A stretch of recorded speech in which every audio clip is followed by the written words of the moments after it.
पूर्वोत्तर में बीजेपी के चाणक्य ने प्लानिंग तो खूब की, खुद फंस गए।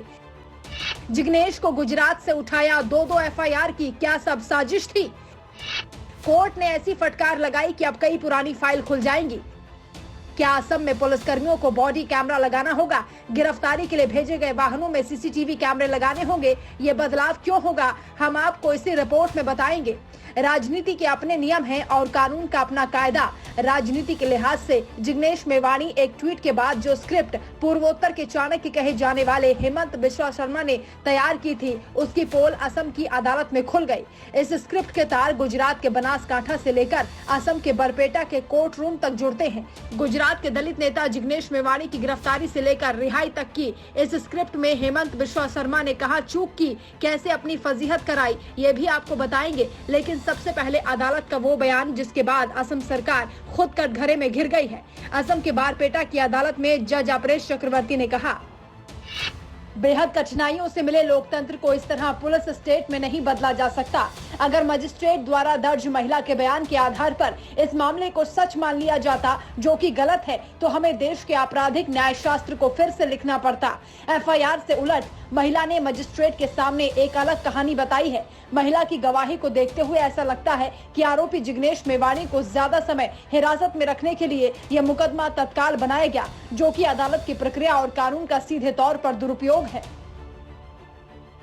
गुजरात में तनाव है, क्या वहां चुनाव है? सच यही है। दलित नेता जिग्नेश मेवाणी की गिरफ्तारी को गुजरात चुनावों से जोड़कर देखा जा रहा है।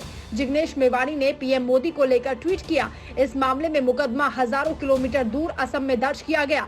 पुलिस की तेजी ऐसी कि 20 अप्रैल की रात जिग्नेश मेवाणी को असम पुलिस की टीम ने बनासकांठा के पालनपुर से गिरफ्तार कर लिया। 4 दिनों तक जिग्नेश पुलिस कस्टडी में रहे। कहा जा रहा है यहाँ तक तो हेमंत बिश्वा शर्मा की स्क्रिप्ट के मुताबिक एक्शन चल रहा था, लेकिन 25 अप्रैल को जमानत मिलने के बाद ही इस केस में ट्विस्ट आ गया। जिग्नेश मेवाणी जेल से छूटते इससे पहले ही एक महिला पुलिसकर्मी के जरिए आरोप लगाया गया और जिग्नेश की रिहाई पर ब्रेक लग गया। हाय तौबा तो खूब मची, लेकिन हेमंत बिश्वा शर्मा ने ज्यादा तवज्जो नहीं दी। अब अदालत ने तल्ख टिप्पणियां की हैं, जिसकी गूंज पूरे देश में सुनाई दे रही है। पहली टिप्पणी, जिग्नेश मेवाणी को ज्यादा देर तक जेल में रखने के लिए झूठा केस बनाया गया। दूसरी टिप्पणी, झूठी एफआईआर, आरोपियों को गोली मारने की घटनाएं बढ़ी हैं, जांच होनी चाहिए। तीसरी टिप्पणी, गुवाहाटी हाईकोर्ट से अपील की है कि असम पुलिस को सुधारने के निर्देश दिए जाएं। चौथी टिप्पणी, पुलिसकर्मी को बॉडी कैमरा पहनना होगा, वाहनों में सीसीटीवी लगाने होंगे। इस फैसले के बाद पुष्पा झुकेगा नहीं वाले ट्वीट से जिग्नेश मेवाणी ने अपने इरादे जाहिर कर दिए हैं। जिग्नेश से आखिर बीजेपी को इतना डर क्यों लग रहा है? गुजरात के चुनावों में जिग्नेश मेवाणी कांग्रेस का दलित चेहरा बनने के लिए हामी भर चुके हैं। 2017 के विधानसभा चुनावों में जिग्नेश मेवाणी, हार्दिक पटेल और अल्पेश ठाकोर की तिकड़ी ने बीजेपी के लिए बड़ी मुसीबत खड़ी कर दी थी। इस पूरी कवायद को गुजरात के नेताओं का मनोबल तोड़ने की कोशिश माना जा रहा है, लेकिन जिग्नेश ने आंदोलन से राजनीति में एंट्री की है। हेमंत बिश्वा शर्मा और बीजेपी के दिग्गज यही एक बड़ी चूक कर बैठे। चिदम्बरम और कांग्रेस के बाकी नेताओं के आक्रामक तेवरों से साफ है, उन्हें गुजरात में हमलावर होने के लिए एक बड़ा मौका और मुद्दा मिल गया है।